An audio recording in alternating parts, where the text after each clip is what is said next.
Shall we begin?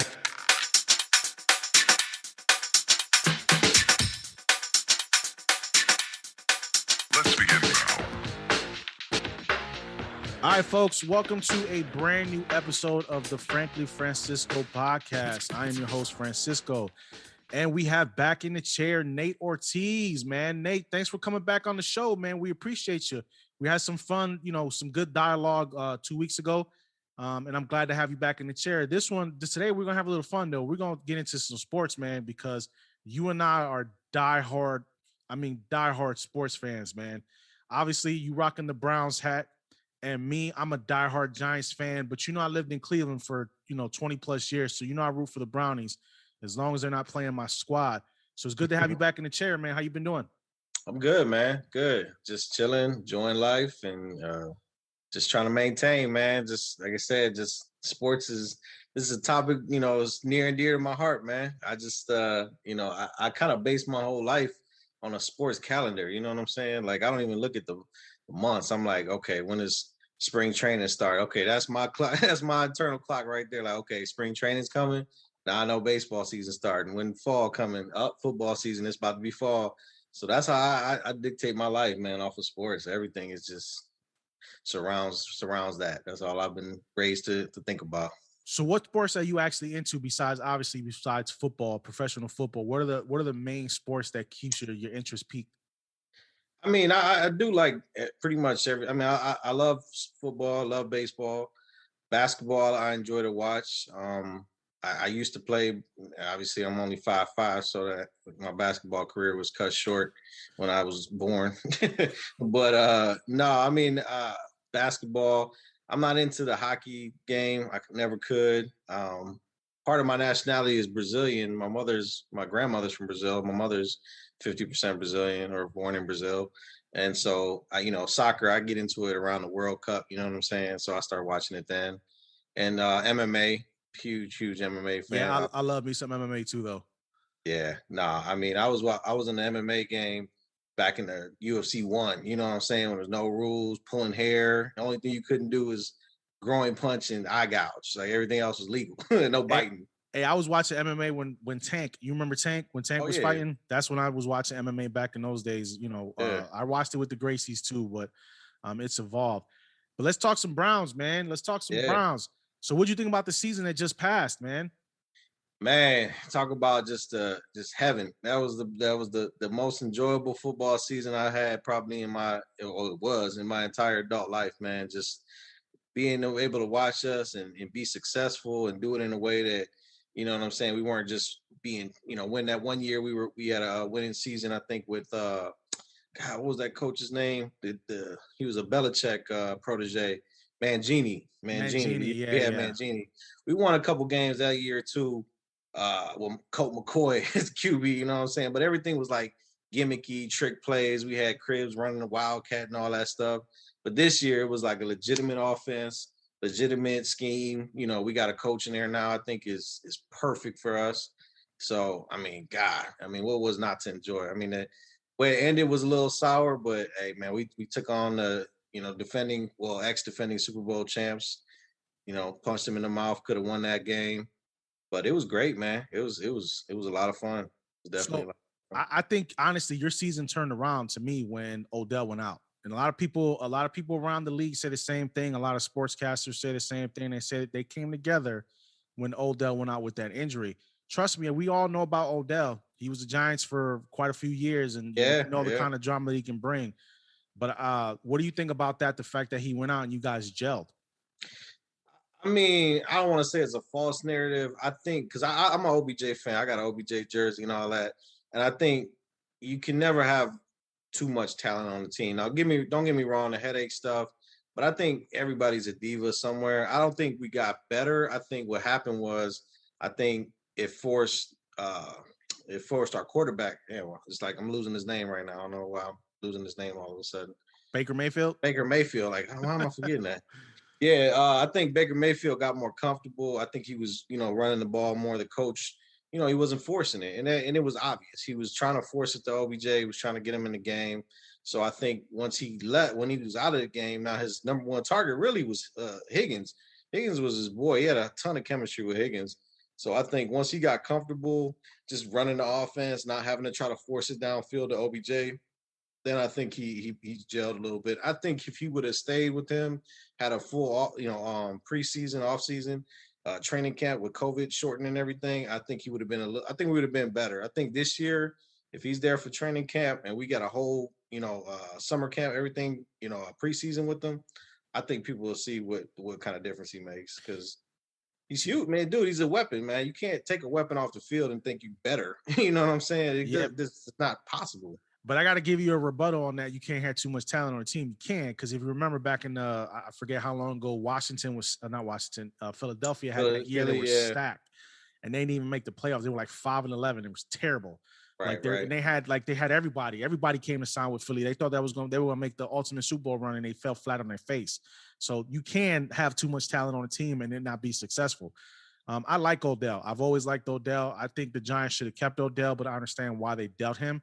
At the end of the day, I think it took years off of Eli.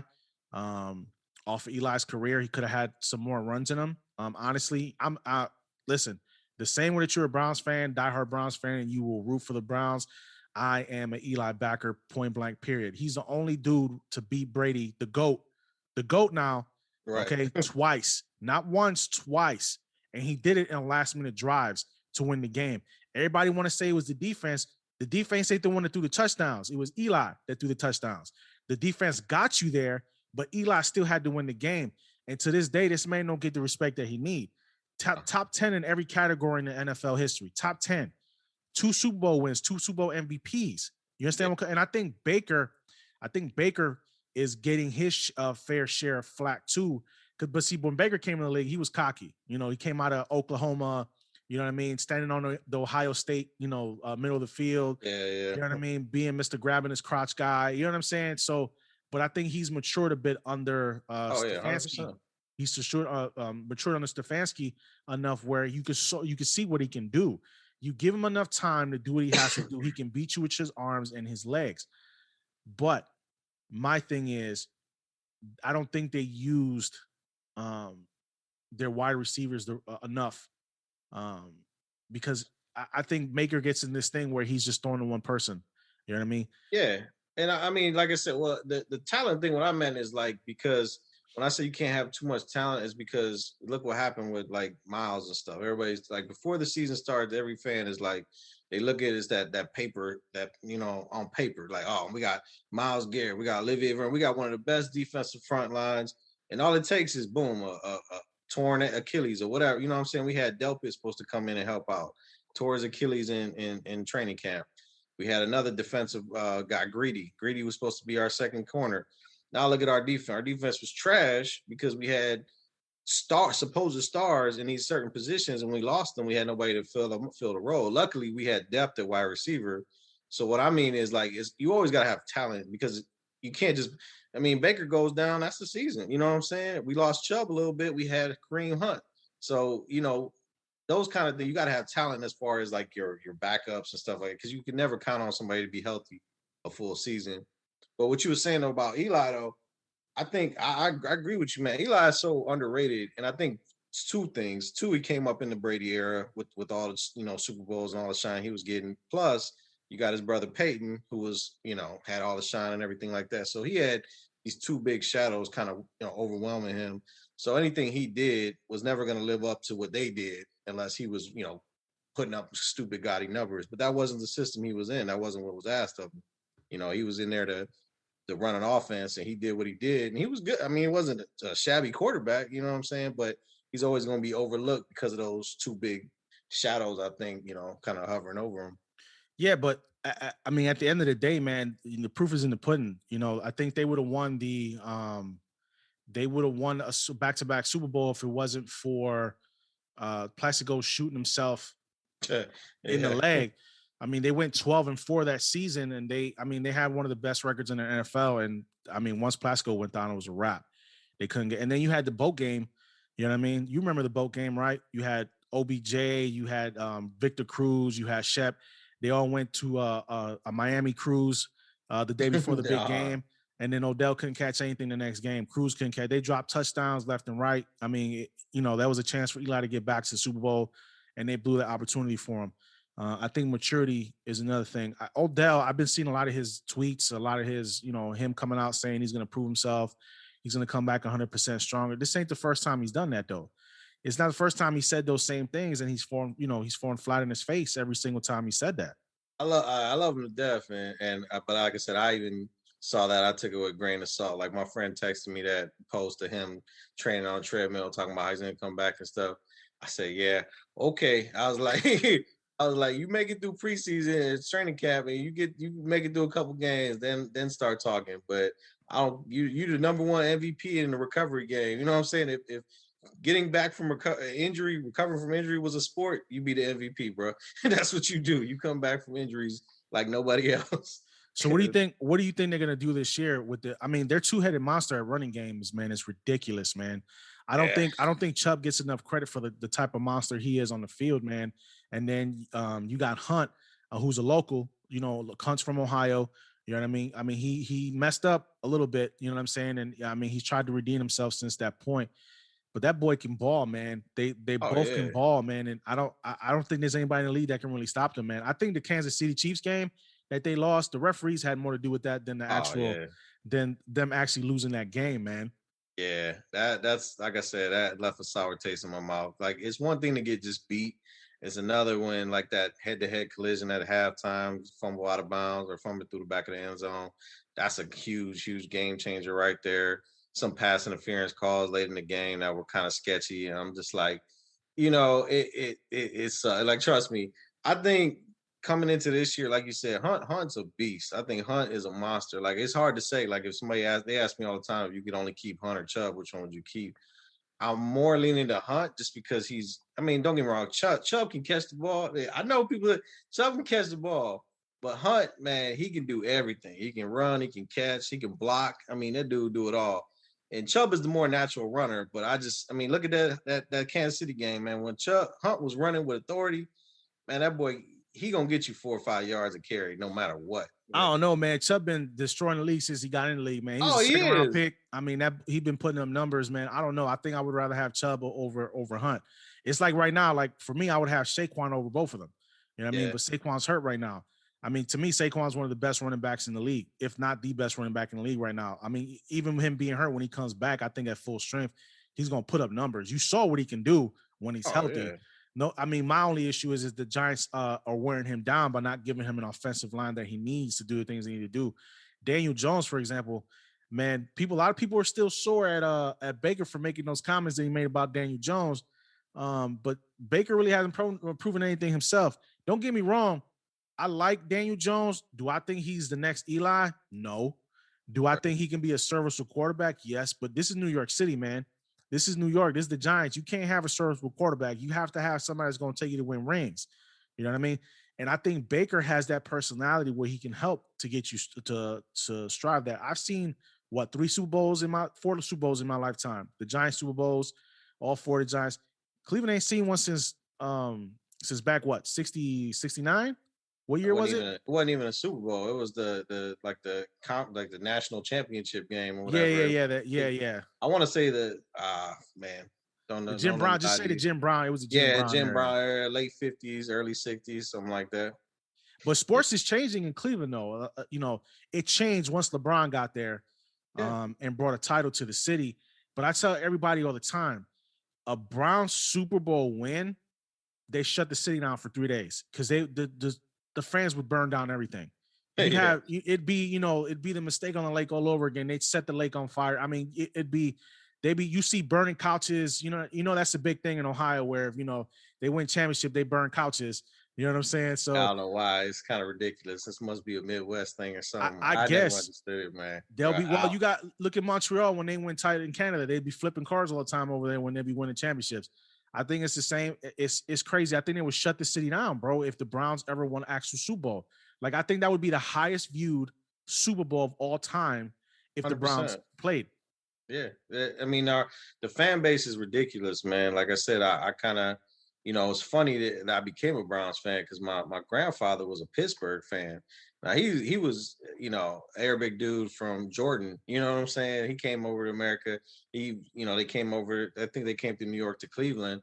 But when he came in the '70s, Pittsburgh Steelers was what I'm saying, they was the team. Steel So curtain. he picked up on the Steelers. You know what I'm saying? And all my whole life, man, my grandfather watching him root for the Steelers, it was crazy. And then, like I said, it's that pride thing. I remember last time we talked, it's just that like Cleveland pride, man. To me, is everything, man. Like I represent my city to the fullest, no matter what, no good or bad. You know what I'm saying? But no, I mean Cleveland sports in general. I think you're right. LeBron, don't get me started on LeBron. I ain't me and LeBron ain't I ain't the best LeBron James fan. Because like I said, I represent the name on the front. I don't root for the name on the back. But growing up in the '90s here, the baseball scene was amazing, man. I mean, we had that sellout record. I mean, I used to rock the Indians jerseys with the three face at Lofton and Ramirez and Albert Bell. And I mean, that was fun. And I think we're starting to get that fun. Downtown is booming now. I think it just seems like a better environment for sports in Cleveland in general. I mean, our Cavs are terrible again, but yeah, that's always gonna be up and down. But as far as baseball and football, we still always up in the top. So But honestly, man, I think 2016 has to go down as one of the greatest sports years ever. yeah, And 216, man. That's how I ever. look at it. It's a You got 216 year. you won an NBA championship. Okay. You had the Indians maybe two outs away from a Yeah, World Series. Um, it's crazy. It's crazy. And then you had Stipe. Stipe won the UFC championship. And then you had what do they call themselves now? They were the Lake Erie Monsters. They're just like the Cleveland Monsters now, right? yeah. It was like the lower hockey league. I forget what they call it. And then you had them win the IFL championship at that time, or AFL, whatever it was. That it was like one of the greatest sports years ever in the city's history. Like at least your squad won a title. In 2000, like my Knicks haven't won anything since the '70s. But I wasn't even born the last time the Knicks won a title, bro. Like, and I'm 41 years old, so I've been suffering Knick fan forever and a day, man. Like I thought their best chance to win a title wasn't even in '93 it was '93 when they played not 93. I'm sorry, it was 94 when they played the Rockets and they went to game 7 and they shouldn't have gone to game 7. I mean, don't get me started on Starks. But uh and then you had the Yankees. I had the Yankees to fall on and the Giants to fall on, ever since. Even the Rangers won the title, in '94. So, but as far as suffering Knick fan, man, Knick fans been suffering forever and a day. At least you guys finally got a ring that the city's been longing for. But I think Cleveland has the longest drought for winning a baseball World Series, I think, in the league right Yeah, now, no. Yeah, it was us right? and the Cubs. And Yeah, it was gonna come down to one of us or the Cubs. And I was salty, man. My brother was there. He was at well, they call it the Jacob Field, the Progressive Field, on the last game, that game 7. And I thought it was gonna happen, man. I thought we was gonna break it. And what's sad is though, because you from Cleveland, because Chicago and Cleveland kind of had that curse together. I rooted for the Cubs when I was younger. You know what I'm saying? I was a big Sammy Sosa fan. He was like my favorite baseball player growing up. And then I was like, that's my NL team. I got my AL team, the Cleveland Indians. And when it happened, I'm just like, oh man, this is crazy. I got my NL team. Of course, I'm rooting for Cleveland 100%. But yeah, not you break that. They broke their curse. And I don't know, man. It's gonna be tough. Baseball is always, baseball. I think is like basketball. It's a 7-game series. It's NFL. You go to the Super Bowl, anything can happen. Either team can win. Like you said, your Patriots and Giants is a perfect example. They was underdogs, crazy underdogs, undefeated. Patriots coming in there about to just roll them. That's what everybody said. They went through the wild card and boom, took them out. Baseball, you got to win 7. You got to win best of 7. You know what I'm saying? So really seeing, I guess, who the better team is, I would say. You know what I'm saying? But I think that rain delay hurt them though. I oh think that yeah, rain delay hurt them. That no, we had stretch. the electricity, the momentum going. Yeah, that rain delay screwed You, everything. It's you even like had the Cavs. The Cavs were in the stands too. They were, rooting for the Indians yeah, to win as well. I mean, it was electric. So, I'm from New York originally. moved to Cleveland. I was in Cleveland for over 20 years, man. So I can't say that I don't root for any of the Cleveland teams because I do. I love the Browns. I love the Indians. I love the Cavs. You know what I'm saying? I'm a huge Ohio State fan. As long as they're not playing any of my New York teams. My college team is Syracuse, even though they've been trash for a little bit now when it comes to football. You know, I'm a huge Yankees fan. I bleed pinstripes. You know what I mean? A Giants fan, huge Giants fan. Love my Rangers. You know what I mean? So I represent both, I take pride in that. I can say I represent both cities because I do. I can say that because I spent a majority of my life in Cleveland. Right. I can say to myself, I'm allowed to root for two teams as long as they're not clashing with each other. But I don't think Cleveland gets enough respect for the city that's become and the things that has changed. Because these sportcasters, let's just switch gears into this, man. Like people like Stephen A. Smith, man, they and Skip Bayless, man, Colin these guys, Cowherd. Colin Cowherd, these guys, they have such a vendetta against the city of Cleveland, man. It kills me. Like you talk so much trash about the city. Oh, you were mad because you couldn't go. You had to come to Cleveland for the NBA Finals. So what? You had to come to Cleveland for the NBA Finals. Right. It's LeBron James. You had to come to the NBA Finals 4 years in a row because they went to the Finals 4 years in a row. Yeah. You were really rooting against them because they went back to back finals, and you had to come here and endure Cleveland.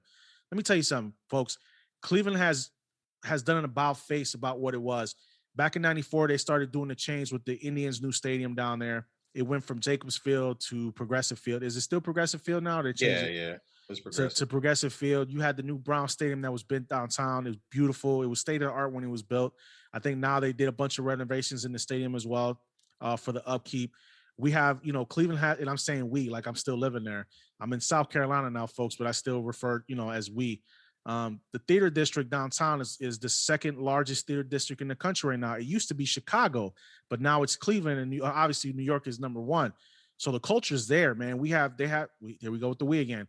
They have great museums, you know what I mean? They have great cultural icons that are there. People like Jim Brown, that play for the Browns. You know what I mean? LeBron James. There's a ton of history. Is a. I mean, you go back to Jesse Owens from Ohio. You know what I'm saying?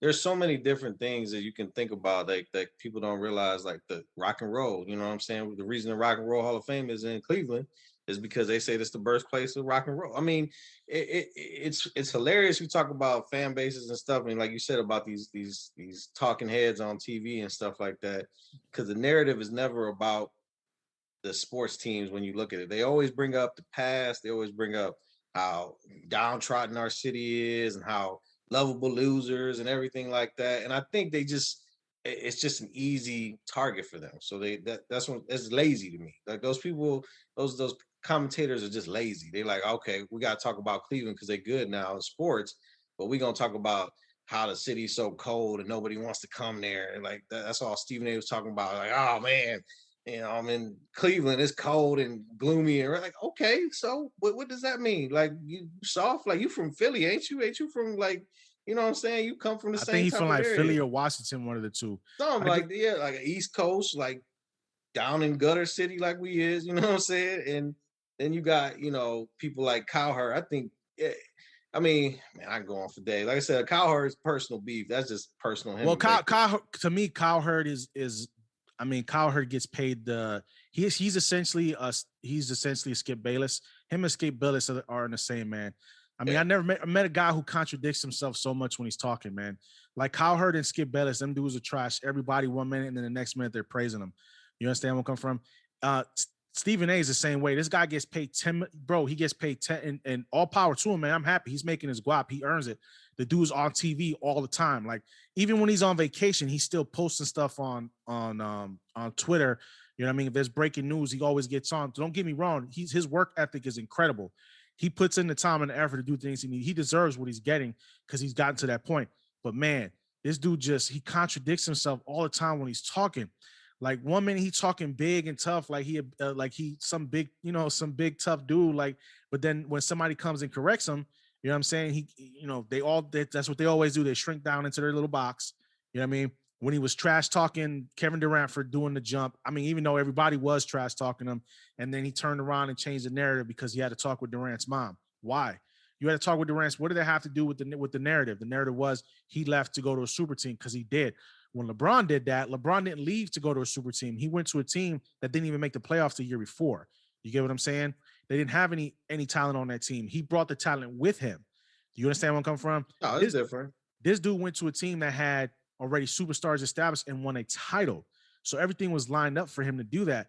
So I don't like when Stephen A and Skip Bayless, they contradict themselves. And then Cowherd, man, that dude aggravates my soul, man. He has such a vendetta against Baker, man. Did you see when Baker said that he might have thought he saw aliens, and then Cowherd was over there just running his jaw like he always does? I don't like my quarterback seeing, like, dude, who cares what you like your quarterback? Like, I forget who his team is. I forget who he roots for, but it was something about that. You know what I'm saying? Just but like he ain't got no loyalty. Did you see Brady's response though? Oh yeah, Brady's response. Yeah, Brady responded, "How do you know I haven't seen any UF?" So you know what I mean? It's amazing. No, he salty because Baker came on his show and checked him, and on live TV, you know what I'm saying, on millions of people watching, and Baker checked him on his show for, you know, all the things that he was like saying, and kudos to Baker for being brave enough to go on there and say, okay, you pointed these things out about me, but what about this? Well, what about you talking about me being reckless, this, and, you know, this type of person, but what do you know I do? You know what I'm saying? So I think that's really what it boils down to. Cowherd got checked on his own show.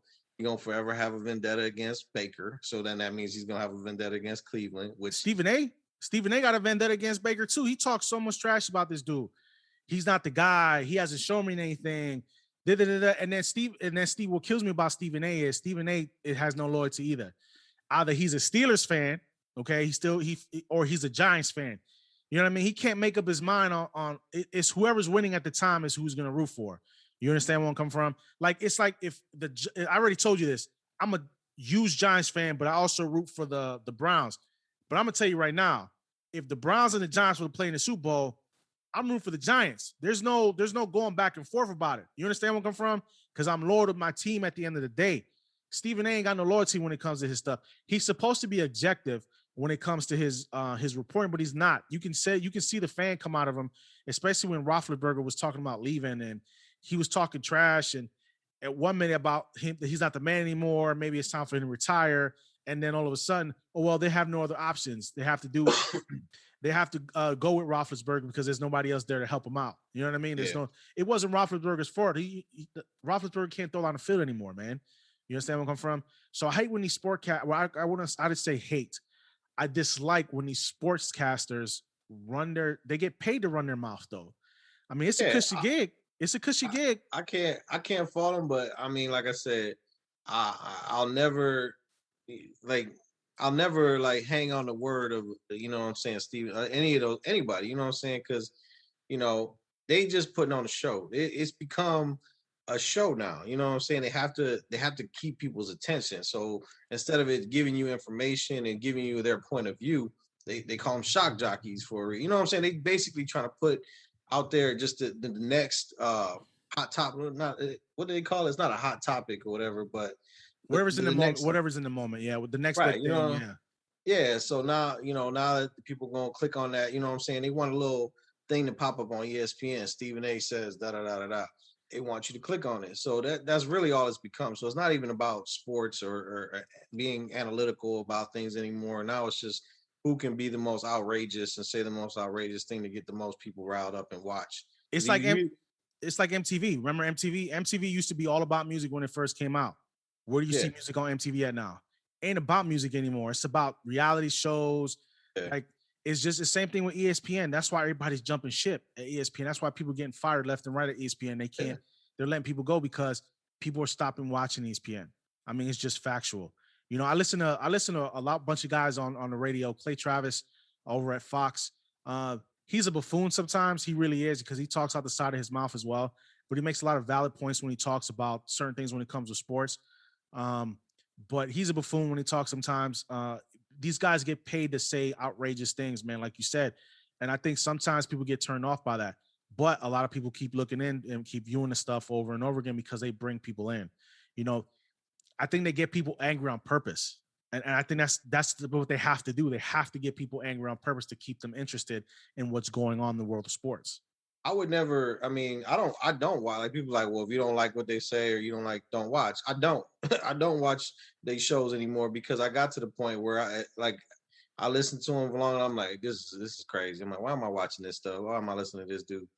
But then it is like there's social media. There's so many different things. You know what I'm saying? They bring it up in so many outlets that you can't get away from. I go on Facebook, and I'm a Browns fan, so the Browns feed things come on there, and it'll say, Cowherd says this about Baker. So of course I have to see what it is because it's right there in my face. Or they'll talk about it on the local sports stations that I listen to. So it's one of those things where you can't completely get yourself out of it. You can't, put yourself in a bubble and say forget about it. But also I like to hear opinions of people I don't agree with because that's just how I am. You know what I'm saying? Like if you just one sided, you only listen to people that you agree with, you ain't never gonna learn nothing. So I listen to they stuff here and there, but for the most part, it's just nonsense. I mean, it's just acting. It's just all it is. It ain't giving news. It's just them giving prepared, speeches they're just gonna get people riled up. Oh So yeah, they got prep time. They're in 2 hours before the show starts, so they can sit there and pick the topics they need to pick. Like Max Kellerman, that dude. I mean, he's good at boxing. Don't get me wrong; he's one of the best minds when it comes to boxing. He's been doing it forever. You know what I mean? I've watched him all the time when I used to watch fights on HBO, and he used to be the ringside announcer, for the fights. Man, but some of the topics he be bringing up, and sometimes he be trying to talk about stuff he don't know nothing about. So there was an yeah, article. There was an article that said that ESPN wanted to try to bring Skip Bayless back to ESPN. So that tells me they were getting tired of Max. I mean, it wasn't working anymore. If you're trying to bring Skip Bayless back, and you were going to bring him back for a reason to team him up with Stephen A. Smith, you know what I yeah, mean? That's fire and ice. You know what I mean? So Max, if Max Kellerman was smart, he see the writing on the wall. You know what I mean? They were trying to essentially replace him with the old guy. You know what I mean? But yeah, Skip Bayless decided I'm going to sign a 4-year contract and stay with Fox Sports. yeah. I say FS1. I forget. Is it FS1? I don't even know what it is, but Yeah, something. Yeah, Fox Sports. Yeah, Fox Sports. They just closed the abbreviation on that. So your sports acumen, where did you pick it up from? yeah. I mean, my father definitely. My father's a huge influence. He had, me and my three brothers, so it was four boys in the house. My father plays sports. His brother plays sports. So a lot of my uncles were big into sports and stuff.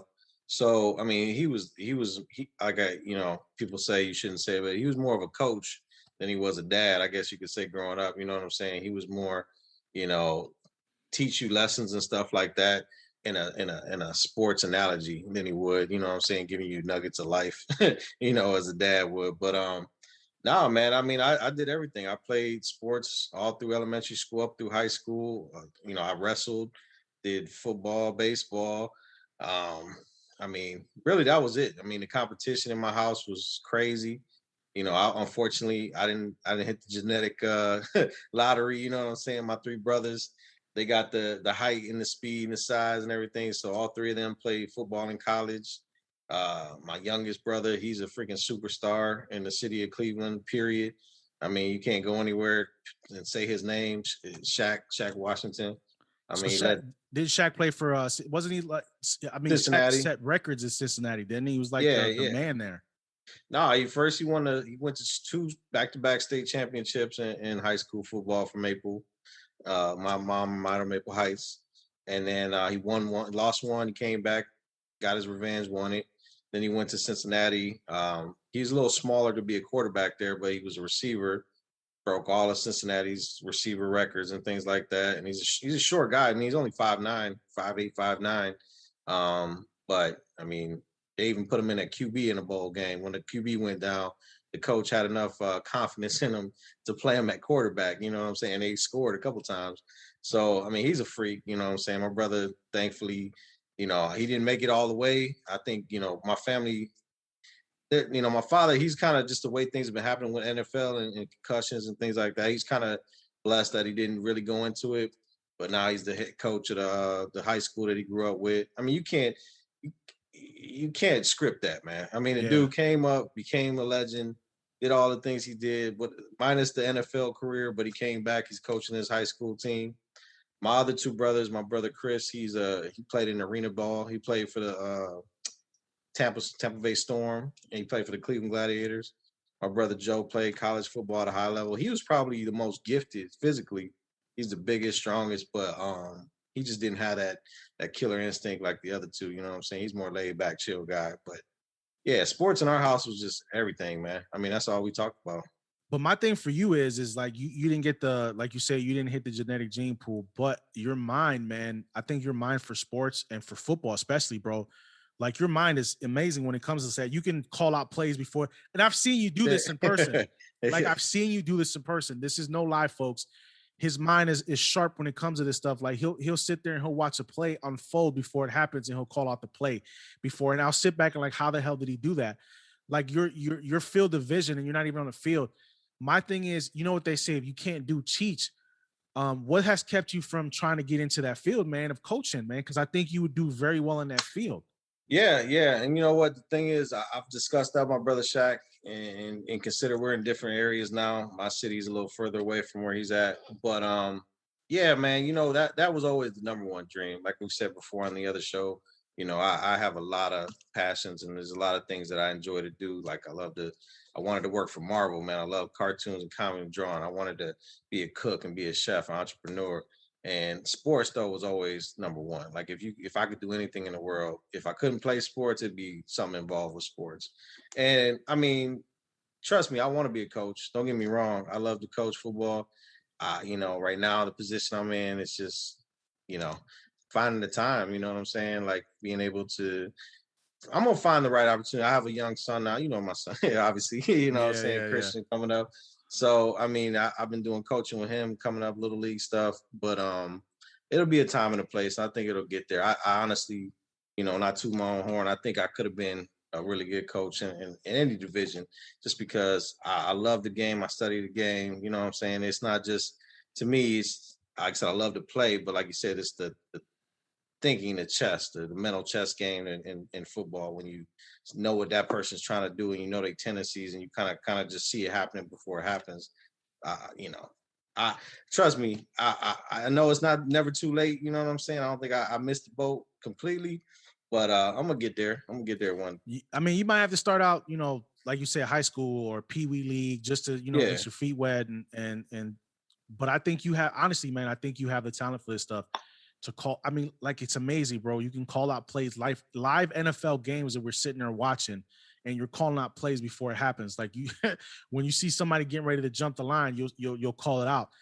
That takes talent, man. That's not something like I'm lost when it comes to that. Now, for me, it's baseball. Like if I'm sitting there watching a baseball game, I can tell you, you know, what might end up happening, who they're going to bring in against who, you know, if they're going to bring a lefty in against a righty, you know what I'm saying? Or if they're going to switch out defensively, because that's my passion, been playing baseball since I was young.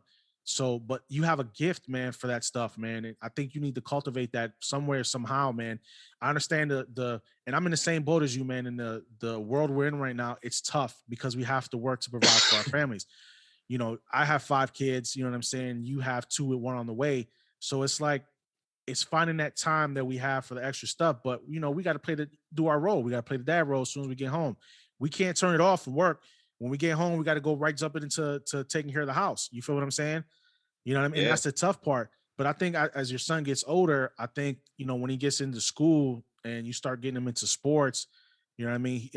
Things might be a little bit more easier for you to find that time to start the coaching, because that's who you're going to start with anyway.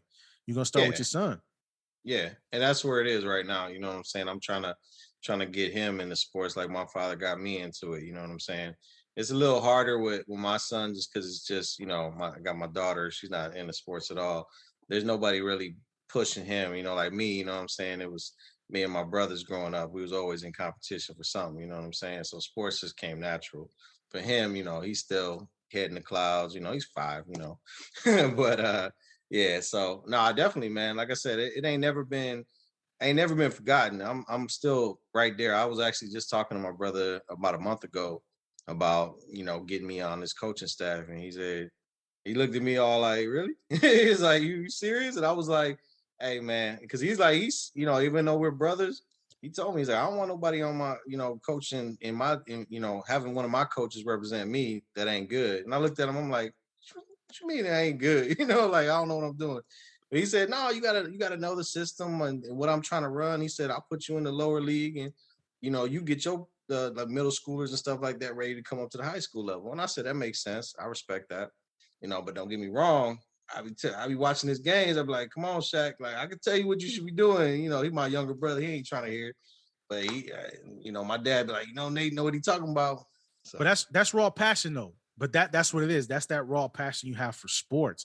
And this is why I wanted to have this conversation today, man, because if this is what I'm talking about when I say we need to fight for our dreams, man. This is something I think that you have a passion for, man. You need to try to explore it at some point.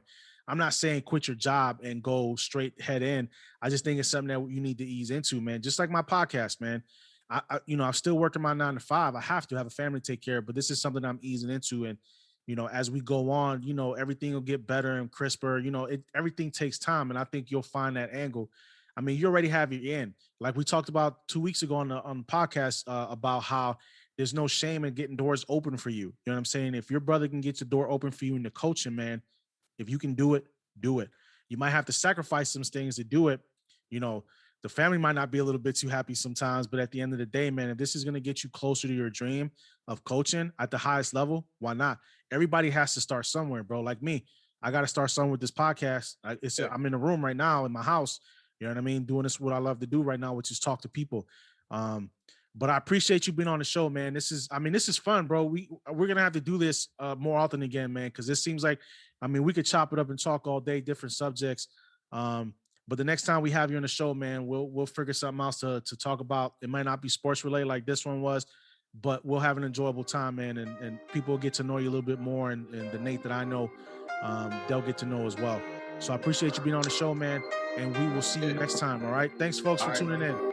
appreciate it.